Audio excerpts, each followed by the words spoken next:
Good morning from New York. I'm Chris Hayes. Amid continued anger over the burning of Qurans in Afghanistan, 2 American officers were killed there yesterday, prompting NATO to pull some officials from Kabul. And former South African President Nelson Mandela is in stable condition after a diagnostic procedure for abdominal pain and is expected to go home today or tomorrow. That's some good news. Right now, joining me today, we have Anne-Marie Slaughter, Professor of Politics and International Affairs at Princeton University and former Director of Policy Planning for the Obama State Department. Zainab Salbi, author of the book Between Two Worlds, Escape from Tyranny, Growing Up in the Shadow of Saddam. Her father served as Saddam's personal pilot. She grew up to found the group Women for Women International. Elise Jordan returning to the program, former speechwriter to Condoleezza Rice and former communications director in the Bush National Security Council. And for the first time, my friend and colleague Jeremy Scahill, one of the greatest reporters on national security we have, national security correspondent for The Nation. He just got back from reporting in Yemen and has the cover story on the magazine in the magazine's current issue. You definitely want to check that out. All right, let's start with Syria. The Syrian city of Homs continues to endure shelling by President Bashar al-Assad's regime. Syrian activists say close to 200 people have been killed in just the last 2 days. This is a satellite picture from Friday of Homs where the Syrian military has been shelling and a pipeline has exploded. This week, the United Nations issued a report saying that Syrian President Bashar al-Assad must be held accountable for massacring his own people. Some of the stuff documented in the report is just appalling, from torturing children to mass executions. The UN report coincided with a meeting on Friday in Tunisia where Secretary Hillary Clinton suggested a Syrian military coup could topple Assad. Later, President Obama was asked about the situation in Syria. We are going to continue to keep the pressure up and look for every tool available to prevent the slaughter of innocents in Syria. It's important that we not be bystanders during these extraordinary events. Still, the international community seems to be at a loss over what to do next. One of our panelists has a suggestion. Anne-Marie Slaughter wrote an op-ed in the New York Times on Thursday that got a lot of attention with the title, How to Halt the Butchery in Syria. In it, she writes, simply arming the opposition, in many ways the easiest option, would bring about exactly the scenario the world should fear most, a proxy war that would spill into Lebanon, Turkey, Iraq, and Jordan and fracture Syria along sectarian lines. It could also allow al-Qaeda and other terrorist groups to gain a foothold in Syria and perhaps gain access to chemical and biological weapons. There is an alternative. Friends of Syria, some 70 countries scheduled to meet in Tunis today, should establish no-kill zones now to protect all Syrians regardless of creed, ethnicity, or political allegiance. Anne-Marie, maybe we should start on this idea first of all, I think, there's an article in the New York Times today about the sort of complexities of Syria. You're quoted in fact, and it essentially is a very long article. It's got one byline and reported by 15 other people that says basically what a total mess, what a complete, the amount of axes of tension and conflict and conflagration that can be unleashed here, particularly compared to, say, Libya, which was less strategically vital, less proximate to the most sort of powder keg aspects of the Middle Eastern region. I want to ask you about what I thought was a contradiction in that op-ed. You say up top, don't arming the rebels, which again is we have John McCain and Lindsey Graham, who, if all you have is a hammer, everything looks like a nail. Who every time something happens, they either want to bomb it or send arms to the rebels. So they're saying we should send arms to the rebels. You say that could have this significant blowback effect. But a few paragraphs down, when you talk about creating this no-kill zone, it sounds like what you're saying is we should get arms to the rebels.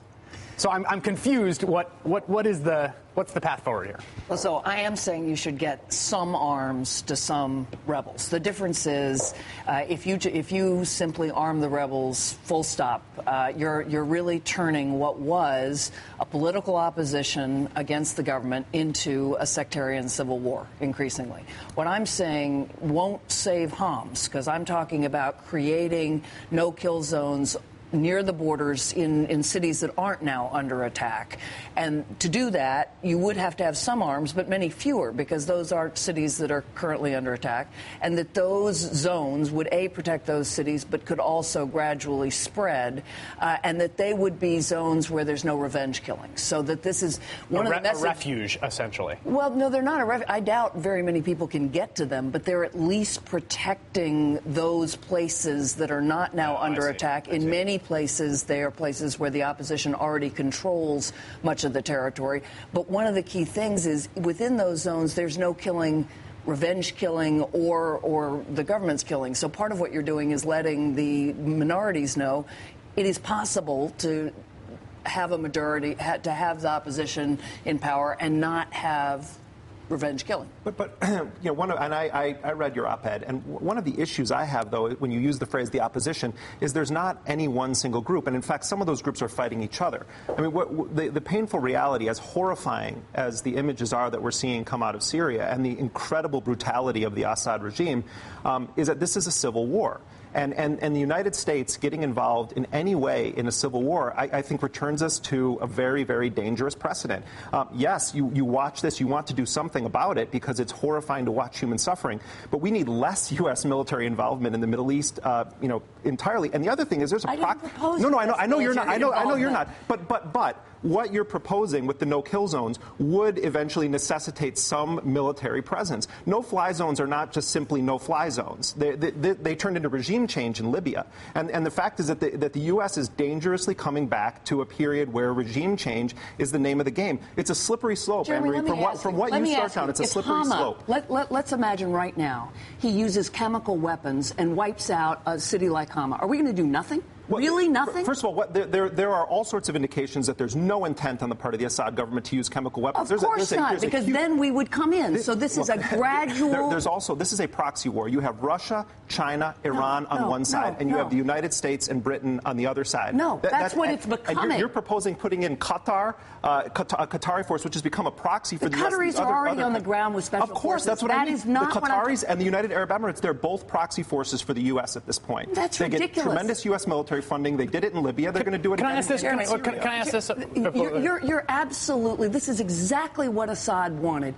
You had people demonstrating for 10 months peacefully in these cities, not sectarian, demonstrating against a regime that started when he was torturing kids for complaining. This was the same kind of protest we saw in Tunis, we saw in Egypt, we saw in Libya. He said these are terrorists and foreign instigators. He started firing. Gradually, soldiers defected and started protecting the protesters. And of course, if that's what he wants, he says this is a sectarian civil war. You're now playing exactly into his narrative. I'm saying there are demonstrations all over Syria. There's a civil war. Yes, I'm denying it. I'm saying it's becoming a civil war. There's an armed opposite. Right. It has become a civil war. It is becoming a civil war. You still have soldiers defecting to try to protect innocent protesters. And that's what this is. So you have soldiers defecting, and at the same time you have Free Syrian Army shooting at the very soldiers that they claim to encouraging to defect. Just so folks are that's a civil war. To lay the groundwork of how this escalation has happened, right? It did start with there were children teenagers who wrote the people demand the fall of the regime, which was this iconic Arab Spring phrase that had sort of resonated throughout the region. They were detained, they were tortured. That started the first real kind of bout of uprising, and it did look very much like the Arab Spring. There was tremendous violence repression. The violence repression led to arming on the part of the dissidents and the protesters, but that is now spread into something that, and this definitional question is, I think, at the core, right, of what American policy is going forward. Zainab, I want to bring you in because the last time when you were here at the table and we were talking, and we had Hisham Matar from Libya, and we were talking about Libya, and you're someone who you're Iraqi, and you've both sort of seen the Arab Spring unfold, and also the organization you work for, Women for Women International, is largely about the sort of violence and destruction visited upon women in war zones, right? So I think you're disposed to be skeptical of military solutions, and I'm just curious what you make of the Syrian situation from that perch. I mean, I would argue that it's an extension of the Arab Spring. It is the Arab Spring. It's part of it. It's the fact that there are Alawites and Sunnis makes it more complex, just like in Iraq. But in Iraq, just so folks know, the Alawites are an offshoot of the Shiite sect, and they are the ruling clique essentially around Assad. He is an Alawite, but is a minority sect within the country of Syria. Right, associated with Shias, though somehow not exclusively. No, it does. So it does bring more complexity to the situation. It brings the civil war element of it. But just like in Iraq, I think the idea that we are all Iraqis never stopped existing. And I think, and I would argue that the idea that everyone is a Syrian and is against an oppressive regime is not, and is definitely the highlight, the banner where everyone is demonstrating against. So that's one thing. I tend to agree that America should just just leave it alone. And I agree, and I don't think that you're arguing that. I don't. Okay, I really I'm not. I do think that America should leave this alone. It is a very, very complex. But I do agree that Turkey's intervention, Qatar's, other Arab or neighboring countries' intervention in a way that's to protect the civilian population is important. Let me just clarify one thing. Yeah, please. One thing that I appreciate your passion on this, Anne-Marie, and I do think you're operating from a position of sincerity, of concern, and I am too in what I'm saying. And I think that what there's no room for in the discourse right now is being both against the Assad regime and the slaughter that's taking place there. And I've been very clear on this. That is a murderous, brutal regime. But you also can be very concerned about the potential for blowback and instability and an increase in instability and violence caused by outside intervention. Well, Jeremy, and what about are you opposed to the idea that the Turks would enable the Free Syrian Army on their border to establish a safe zone? Who is the Free Syrian Army? The Free Syrian Army are soldiers that have defected because they will not. Okay, so I am proposing. But you don't know who they are, and yet you're saying we should have our allies arm them. I am saying, are you really opposed, given what's happening? The Turks originally said they were going to establish their own buffer zone, but if they cross the border, that's war with Turkey. So you're saying it's not okay if they arm people that defected from an army because they won't fire on their own people to establish a safe zone? I think you're oversimplifying who the Free Syrian Army are. I think we don't know. Look what happened, and you were supportive of intervention in Libya. I was. Look what's happened in Libya. The militias, the tyranny, yes, the and I think it's better than Gaddafi. Now. Jeremy, I have well, wait. I'm sorry to cut you off. I want to continue this, but let's take a break and come back. We're in the midst of a discussion about Syria, and I'm really glad that we're having this discussion because I think that we played a clip from President Obama about we can't just be bystanders. That was the tagline there, and I think that actually gets to the essential core issue here and a core argument about American foreign policy and the vision of America within, I would say, broadly the center-left in the post-Iraq era, and it's one that extends all the way back to the Balkans, the place that you've done reporting, Jeremy, which is about what that phrase means on the ground, right? And the efficacy of using implements of violence, when we're talking about arms, that's what we're talking about, as a means to protecting civilians, to humanitarian intervention. And Elise, you're someone who was in the Bush administration, and I'm curious what you make of that as someone who's not sort of necessarily within the sort of center-left coalition on this, but how you see it. Well, I'm just very cautious about ever advocating for intervention just because we aren't necessarily that great at it.